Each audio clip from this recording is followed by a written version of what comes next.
쿠팡이 작년 한 해 동안 산지에서 직접 사들인 과일과 수산물이 9,400톤을 넘었습니다. 2023년에 6,700톤이었으니까 2년 만에 약 40% 가까이 늘어난 겁니다.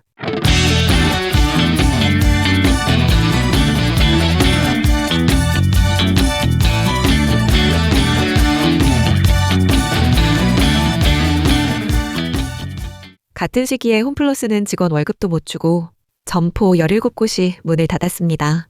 한쪽에서는 유통공룡이 산지까지 손을 뻗고 있고 다른 한쪽에서는 수십 년 된 대형마트가 무너지고 있어요. 이 두 가지 일이 동시에 벌어지고 있다는 게 지금 유통시장의 현실입니다. 오늘 밥상의 말단에서는 이 유통격변이 결국 농가 수치 가격, 그러니까 농민이 실제로 손에 쥐는 돈에 어떤 영향을 미치는지 정리해드리겠습니다.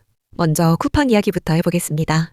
쿠팡은 전남 영암 한평, 경북 고령 같은 지역에서 과일을 직접 사들이고 경남 남해, 전남 신안, 제주에서는 수산물까지 매입하고 있습니다. 올해는 전북 남원, 부안, 경남 밀양까지 확대하고 동해안 수산물까지 넘보고 있어요. 쿠팡 측에서는 지방 농어촌에 판로를 넓히겠다고 말합니다. 겉으로 보면 좋은 일이죠. 도매상 거치지 않고 바로 사니까 농가가 더 받을 수 있을 것 같고 신선도도 좋아질 것 같습니다. 근데요, 여기서 좀 냉정하게 봐야 할 게 있어요. 쿠팡이 왜 갑자기 농산물에 이렇게 적극적이냐는 겁니다. 작년에 쿠팡에서 빠져나간 고객이 110만 명이라는 얘기가 있었습니다. 탈팡이라는 말이 유행할 정도였죠.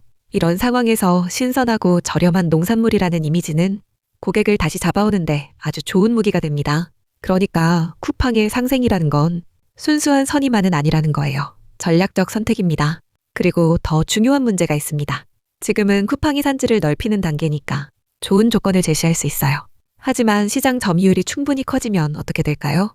대형마트들이 처음에는 농가와 상생을 말하다가 나중에 납품 단가를 깎고 또 깎았던 걸 우리는 이미 경험했습니다.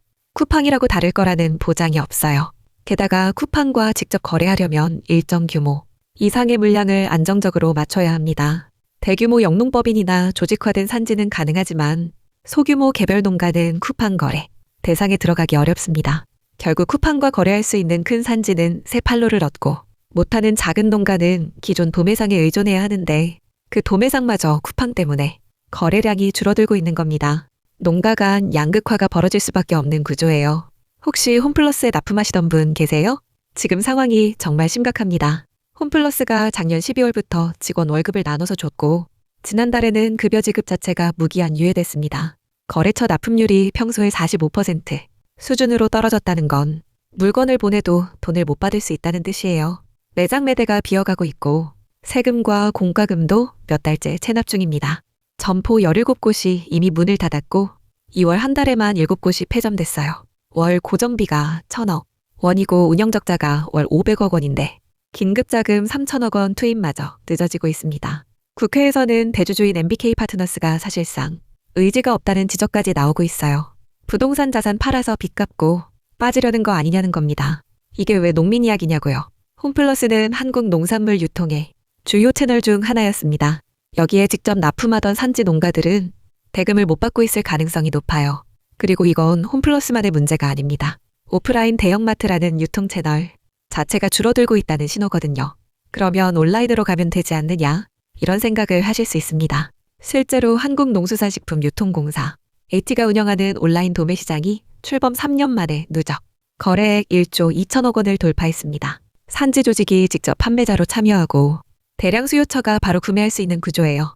물류 효율도 좋아졌고 가락시장에서 경매된 상품이 다시 지방으로 가는 비효율도 줄었습니다. 올해부터는 판매자 가입 요건도 완전히 없앴고 융자 지원도 600억에서 1,000억으로 늘렸어요. 숫자만 보면 희망적입니다. 근데 1조 2천억이라는 숫자 뒤를 봐야 합니다. 온라인 도매 시장에서 거래하려면 기술도 필요하고 안정적인 물량과 품질 관리 능력이 있어야 해요. 대규모 영농법인이나 브랜드 있는 산지 조직은 진입이 가능하지만 영세 개별 농가에게는 여전히 높은 벽입니다. 결국 온라인 도매 시장의 성장도 조직화된 산지와 그렇지 못한 농가 사이의 격차를 벌리는 방향으로 작용하고 있는 겁니다. 이 모든 변화 위에 하나 더 얹어지는 게 있습니다. 정부의 물가 안정 압박이에요. 대통령이 장바구니 물가를 직접 언급하면서 유통업체들이 대규모 할인에 들어갔습니다. 이마트는 생리대를 5,000원 균일가로, 홈플러스는 990원 도시락으로, 롯데마트는 삼겹살 100g에 990원으로 내놓고 있어요. 소비자 입장에서는 반가운 일입니다. 하지만 이 초저가를 유지하려면 누군가는 그 비용을 감당해야 합니다. 유통업체가 자기 마진을 깎아서 할까요? 결국 납품업체에 가격을 맞춰달라고 하고 그 압박은 산지 농가까지 내려옵니다. 쉽게 말하면 마트에서 사과 한 봉지가 10,000원에 팔려도 농가가 받는 건 3,000원에서 4,000원 수준인 경우가 많은데 거기서 또 깎이는 거예요. 생산 비용은 노동력, 비료, 농약, 연료 다 오르고 있는데 받는 돈은 줄어드는 겁니다. 팔면 팔수록 손해라는 말이 과장이 아닌 농가가 실제로 있습니다. 그래서 농가는 어떻게 해야 하느냐? 현실적으로 두 가지 방향이 있습니다. 하나는 산지 조직화입니다. 혼자서는 쿠팡과도 온라인 도매시장과도 거래하기 어렵습니다. 같은 지역 같은 품목 농가끼리 모여서 물량을 확보하고 품질을 관리하고 공동 브랜드를 만들어야 합니다.